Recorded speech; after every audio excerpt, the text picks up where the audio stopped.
Subscribe now and press the bell icon. Never miss an update. नमस्कार दोस्तों, स्वागत है आपका आपके अपने YouTube चैनल में। और मैं आज आपके लिए लेकर आया हूँ जर्नल फिजिक्स, क्योंकि आपको पता है चाहे आपके पास स्टैट हो, चाहे वो TGT से रिलेटेड हो, आपके पास नॉन मेडिकल, मेडिकल या आपके पास JBT स्ट्रीम है, चाहे आपके पास आर्ट्स है, हर एक फील्ड में जो है नॉर्मल कॉमन से क्वेश्चन पूछे जाते हैं। और ख़ासकर साइंस से रिलेटेड चाहे आपके पास मेडिकल है, नॉन मेडिकल है, उनमें तो ये क्वेश्चन आते ही आते हैं। तो आज मैं आपके लिए वो क्वेश्चन लेके आया हूँ जो कि JBT, TGT एंड टैट के पॉइंट ऑफ व्यू से काफ़ी ज़्यादा ज़रूरी है, क्योंकि ये क्वेश्चन आए हैं। वही क्वेश्चन मैं आपके लिए लेकर आया हूँ। अगर इस वीडियो में एक अच्छा रिस्पॉन्स आता है, इसके ऊपर टारगेट रखते हैं 50+ लाइक्स का, अगर इसके ऊपर 50+ लाइक हो जाते हैं तो इस जो जर्नल फिजिक्स है, जर्नल केमिस्ट्री है, जर्नल बायो है, ओके, तो इनसे रिलेटेड मेरे पास तकरीबन 300 क्वेश्चन है ईच सब्जेक्ट। तो अगर इसके ऊपर 50+ व्यूज़ आते हैं तो हम इसी वे में इनको कंटिन्यू रखेंगे और न्यू वीडियो भी अपलोड करेंगे। तो उसमें जो है हम मैक्सिमम क्वेश्चन को कवर करेंगे। आज मैं वही क्वेश्चन लेके आया हूँ जो कि प्रीवियस ईयर एग्ज़ाम्स में पूछे गए हैं। तो आइए ज़्यादा समय ना लेते हुए इस वीडियो को शुरू करते हैं। एंड फर्स्ट टाइम जो है मैं फिज़िक्स को हिंदी में पढ़ने जा रहा हूँ, क्योंकि आज तक जो फिज़िक्स है वो हमने इंग्लिश में ही पढ़ी है और मैंने कभी भी फिज़िक्स को हिंदी में नहीं पढ़ा। बट ये हिंदी में अवेलेबल है क्वेश्चन, तो अंडरस्टैंड हो जाएंगे बट कि इनमें है क्या। तो आइए ज़्यादा समय ना लेते हुए वीडियो को शुरू करते हैं। हमारे पास पहला क्वेश्चन है जो कि TGT नॉन मेडिकल कमीशन 2016 में आया था। इसमें पूछा गया था गैलीलियो का जड़त्व का नियम न्यूटन के गति के नियम का दूसरा नाम है, कि जो गैलीलियो का नियम था जड़त्व का वो न्यूटन के कौन से रूल के साथ मिलता है।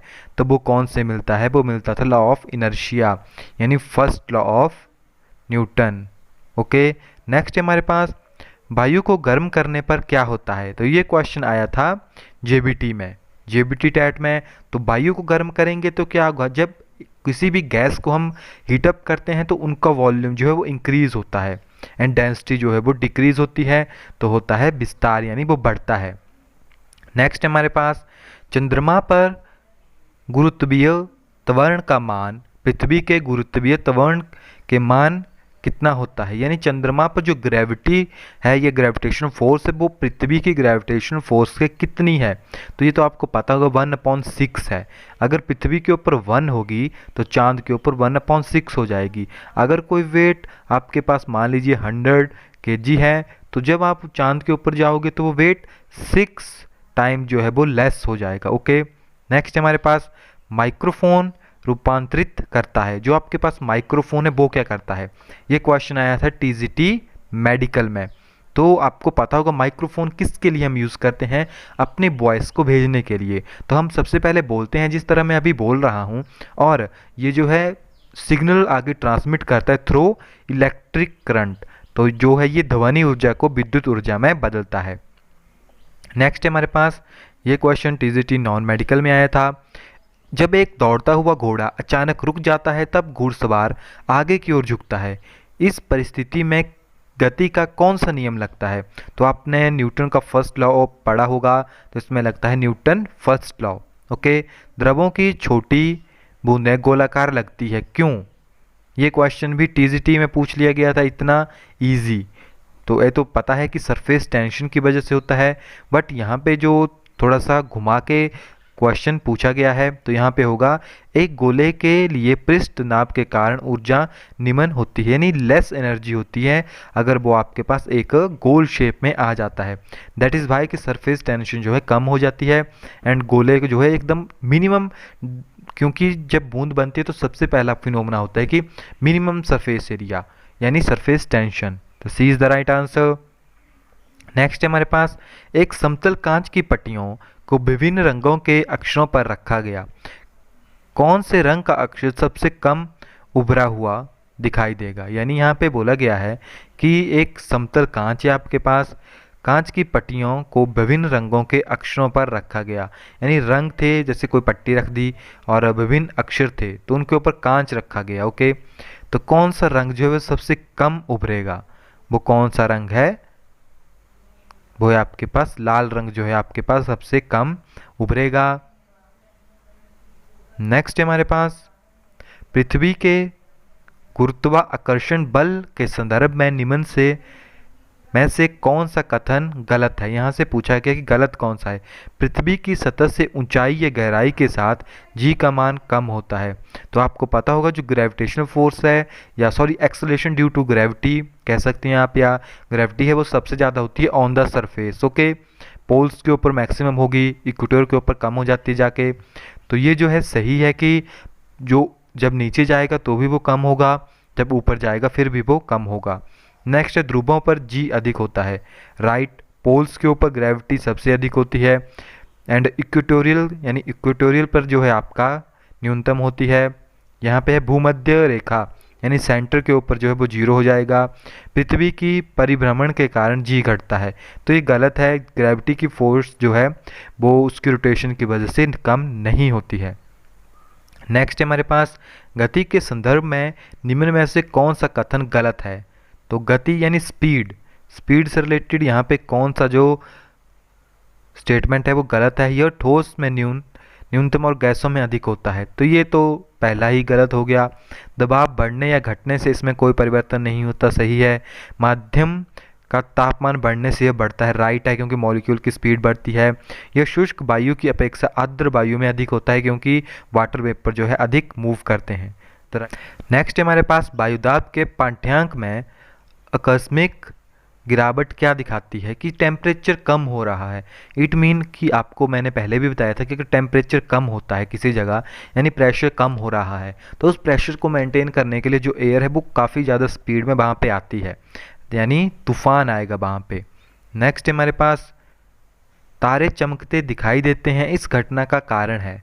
जो तारे जो हैं वो किसकी वजह से चमकते दिखाई देते हैं। आपको पता है कि डिफरेंट जो है पार्टिकल प्रेजेंट होते हैं एटमॉस्फेयर में, जिनकी वजह से जो है जो भी एयर में पार्टिकल अवेलेबल हैं, जब वो लाइट के साथ टकराएंगे तो हमें जो है लाइट कभी कम कभी ज़्यादा जो है वो दिखाई देती है। द राइट आंसर इज प्रकाश का अपवर्तन। ओके, नेक्स्ट हमारे पास अगर किसी लोलक के गोलक का द्रव्यमान दुगुना हो तो उसके दोलक की अवधि होती है। तो गाइस सॉरी बट इनकी क्वेश्चन मुझे अंडरस्टैंड नहीं हुआ, क्योंकि हिंदी में कभी पढ़ा नहीं है। तो लोलक क्या होता है I have no idea, but यहाँ पे बोला गया है कि उसमें कोई भी परिवर्तन नहीं आता है। ओके, आई थिंक ये पेंडुलम से रिलेटेड क्वेश्चन है, क्योंकि पेंडुलम के क्वेश्चंस में ही जो है इन वर्ड्स का यूज़ होता है कि अगर किसी पेंडुलम के गोलक का द्रव्यमान दुगुना हो जाए, यानी जो आपके पास पेंडुलम है उसका यानी जो यहाँ पे डेंसिटी मान सकते हैं आप, इसको डबल कर देंगे तो क्या इफेक्ट होगा। इसका जो है वो वायर के ऊपर डिपेंड करता है, ना कि वेट के ऊपर। ओके, नेक्स्ट हमारे पास इंद्रधनुष क्या दर्शाने वाली प्रक्रिया परिघटना है कि जो इंद्रधनुष है उसमें कौन सी प्रोसेस होती है। तो उसमें होती है आपके पास प्रकिरण। ओके, यानी डिस्पर्शन। नेक्स्ट है हमारे पास घरेलू बिजली की तार आधार रूप से कैसे हैं। जो आपके पास डोमेस्टिक इलेक्ट्रिसिटी की वायर है वो किस तरह की है, वो है आपके पास समानांतर संयोजन। ओके, नेक्स्ट हमारे पास तापमान बढ़ने के साथ श्यानता यानी विस्कोसिटी, यानी जब अगर तापमान इंक्रीज होगा तो विस्कोसिटी के ऊपर क्या इफेक्ट पड़ेगा। तो जो विस्कोसिटी है वो बेसिकली टेम्परेचर के साथ डिक्रीज करती है, but only in case of liquid. Okay, but in gases वो बढ़ती है, क्योंकि यहाँ पे देखिए कि द्रव्यों को चढ़ाती है, गैसों को स्थिर रखती है। तो ये गलत है। हमने पहले भी आपको ये बताया था कि जो विस्कोसिटी है वो किस तरह से डिफरेंट यानी लिक्विड के ऊपर गैसेस के ऊपर डिफरेंट इफेक्ट डालती है।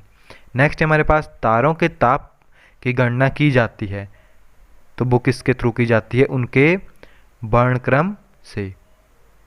नेक्स्ट हमारे पास ये क्वेश्चन अलाइड में आए थे, कुछ क्लर्क्स में आए थे। फ्यूज तार में इस्तेमाल किए जाने वाले पदार्थ को डैश डैश कहते हैं, दैट इज कॉल्ड कम गलनांक का, यानी वो इजीली मेल्ट हो जाता है। नेक्स्ट हमारे पास निम्नलिखित में से कौन सी सबसे लंबी तरंग है, यानी मैक्सिमम वेवलेंथ किसकी होती है। तो आपको पता होगा सबसे ज़्यादा वेवलेंथ किसकी होती है, रेडियो वेव्स की, और सबसे कम किसकी होगी, तो जो आपके पास आपकी कॉस्मिक रे, गामा रे, इनकी जो है वेवलेंथ सबसे कम होती है, बट इनकी फ्रिक्वेंसी या पेनिट्रेशन पावर जो है मैक्सिमम होती है। ओके, इसकी जो आपके पास फ्रिक्वेंसी होगी वो कम होगी। नेक्स्ट है हमारे पास दूरदर्शन प्रसारण हेतु प्रयुक्त होने वाली आवृत्ति की मान्यता श्रेणी क्या है, कि जो दूरदर्शन है यानी आप टीवी देखते हैं तो टीवी के लिए नॉर्मल सी वेव्स कितनी होनी चाहिए, तो टीवी के लिए होनी चाहिए 30 से लेकर 300 मेगा हर्ट्ज तक। ओके, तो इतनी फ्रिक्वेंसी होगी तभी आपको टीवी में ऑडियो एंड वीडियो दोनों दिखाई देंगे। नेक्स्ट है हमारे पास निम्न में से सबसे अधिक तरंग दैर्ध्य होते हैं। तो यहाँ पे पूछा गया है कि सबसे ज़्यादा जो है कौन सी जो वेव्स है आपके पास वो स्ट्रॉन्ग होगी। तो यहाँ पे जो राइट आंसर है वो है सूक्ष्म किरण, यानी माइक्रोवेव जो है यहाँ पे आपके पास सबसे ज़्यादा स्ट्रॉन्ग है इनमें। गाइस थोड़ा हिंदी में अंडरस्टैंड करना काफ़ी मुश्किल होता है, बट जो भी कॉमन साइंस है वो आप पढ़ सकते हैं क्योंकि इतने टफ वर्ड नहीं है। नेक्स्ट हमारे पास समुद्र धरातल पर वायुमंडल दाब होता है, यानी जो समुद्र की सतह है उसके ऊपर कितना दाब होता है, उसके ऊपर होता है 1.013 into 10⁵ newton metre square inverse. Next है हमारे पास दाब के बढ़ने पर ध्वनि की गति, तो प्रेशर अगर बढ़ेगा तो कोई इफेक्ट नहीं होगा। ओके, नेक्स्ट है हमारे पास हीरे की बर्तना होती है लगभग, जो आपके पास डायमंड है उसका जो रिफ्लेक्टिव इंडेक्स है। ओके, यहाँ पे जो आप उसका रिफ्लेक्टिव इंडेक्स है वो कितना है, वो है आपके पास 2.47 मैक्सिमम है।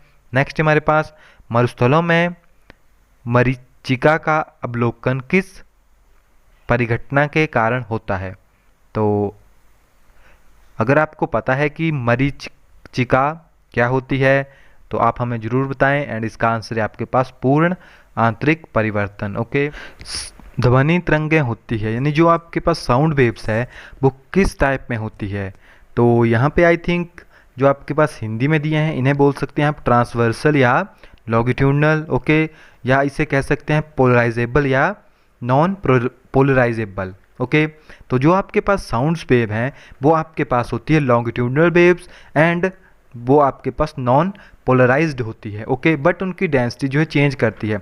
अगर आपके पास जो है ट्रांसवर्सल वेव्स होगी तो ट्रांसवर्सल वेव के एग्जांपल आपके पास होते हैं लाइट वेव्स, यूवी, आईआर, यानी electromagnetic waves. Okay, the right answer is B, यानी जो आपके पास ध्वनि तरंगें हैं यानी जो आपके पास साउंड्स वेव है वो लॉन्गिट्यूडनल होती है एंड नॉन पोलराइज्ड होती है। नेक्स्ट हमारे पास इनमें से विद्युत का सबसे उत्तम सुचालक कौन सा है, वो होता है आपके पास सिल्वर यानी चांदी। ऐसा मत सोचिए कि एल्यूमिनियम के वायर यूज़ करते हैं तो एल्यूमिनियम होगा, एल्यूमिनियम इसलिए यूज़ करते हैं वो कॉस्टली नहीं होता। नेक्स्ट हमारे पास ऑटोमोबाइल में हाइड्रोलिक ब्रेक कार्य करती है, तो हाइड्रोलिक ब्रेक किस प्रिंसिपल के ऊपर कार्य करती है। अगर आपने प्रेशर से रिलेटेड पढ़े हैं जिनमें विस्कोसिटी सारी टर्म्स थी, तो आपके पास बर्नौलीज थ्योरम भी थी, वो आपको क्या बताती थी कि अगर एरिया ज़्यादा है, ओके, जितना प्रेशर यहाँ पे डालेंगे और अगर आगे जो है कम एरिया होगा तो क्या होगा, उतना ही प्रेशर इस एरिया के ऊपर लगेगा, बट ये इंक्रीज हो जाएगा यहाँ पे प्रेशर, जितना यहाँ पे निकलना था प्रेशर उतना ही इससे निकलेगा बट कम एरिया में निकलेगा, यानी यहाँ पे ज़्यादा फोर्स लगेगी। यहाँ पे अगर 1 फोर्स अप्लाई करेंगे तो यहाँ पर तकरीबन 4 to 5 जो है वो टाइम्स ज़्यादा फोर्स लगेगी। नेक्स्ट हमारे पास इंद्रधनुष में सतरंगी रंग किस क्रम में है, तो that is called 6th position के ऊपर है वो, अगर आपने पढ़ा है बिब की ओर। तो गाइज इस वीडियो में इतना ही है।